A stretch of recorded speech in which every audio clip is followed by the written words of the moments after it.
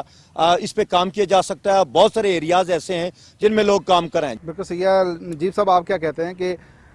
سرکاری ملازمتوں پہ نظر رکھنے کے بجائے آپ سمجھتے نہیں ہیں کہ پرائیویٹ سیکٹر پہ توجہ دی جائے تو آزاد کشمیر میں بے روزگاری کا خاتمہ بھی ہو سکتا ہے اور تعمیر و ترقی کا عمل جو ہے وہ تیز ہو سکتا ہے؟ بالکل, آپ نے بڑا خوبصورت اور ویلڈ پوائنٹ جو ہے وہ ریز کیا ہے. ہماری بدقسمتی یہ ہے کہ ہماری جو ایجوکیشن ہے اس کا جو بنیادی طور پر محور ہوتا ہے, ہم یہ چاہتے ہیں کہ اس کے بعد ہم نے ایک جاب کرنی ہے, اور اس جاب کے چکر میں ہمارے مائنڈ سیٹ وہاں پہ رکھ کے تو ہماری جو سکلز ہوتی ہیں وہ اس طریقے سے ویسٹ ہو جاتی ہیں جب ہمارے ذہن میں یہ ایک تصور ہوتا ہے. تو نوجوانوں کے لیے یہ چاہیے, نوجوانوں کے لیے ضروری ہے کہ وہ اپنے آپ کو ایکسپلور کریں. یہ سوشل میڈیا کا دور ہے, یہ ڈیجیٹل میڈیا کا دور ہے, یہ الیکٹرانک میڈیا کا دور ہے. پوری دنیا کے اندر جو یوتھ ہے اس کو آپ دیکھیں کہ وہ اس کے چکر, جابز اور نوکری کے چکر سے نکل کے انہوں نے اپنے آپ کو ایکسپلور کرنا شروع کر دیا. جب آپ روزگار کے مواقع کریٹ کرتے ہیں تو وہاں پہ وہ صرف ایک فیملی کا روزگار نہیں ہے, ایک فرد کا روزگار نہیں ہے, وہ پوری قوم کا روزگار ہے.